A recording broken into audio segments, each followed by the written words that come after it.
ভোটের মুখে পদত্যাগ করলেন রাজ্যপাল সিভি আনন্দ বোস। কেন তিনি পদত্যাগ করলেন? ইতিমধ্যেই তার পদত্যাগপত্র তিনি দিল্লিতে পাঠিয়ে দিয়েছেন, তিনিও দিল্লিতে রয়েছেন। কেন পদত্যাগ করলেন সিভি আনন্দ বোস, সেই নিয়ে কিন্তু ধোঁয়াশা তৈরি হয়েছে। 2022 সালের 17 নভেম্বর তিনি দায়িত্ব নেন। তারপর থেকে রাজ্য ও রাজ্যপালের সংঘাত কিন্তু চরম মাত্রা নিয়েছিল।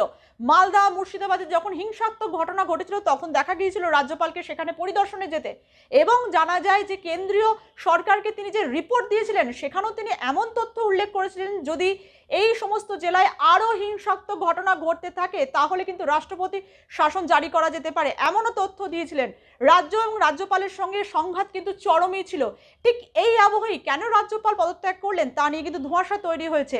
ইতিমধ্যে তিনি দেখা গেছে রাজভবনকে তিনি লোকভবন নাম দিয়েছেন, কিন্তু তারপরও মেয়াদ উত্তীর্ণ হওয়ার আগে তিনি কেন পদত্যাগ করলেন?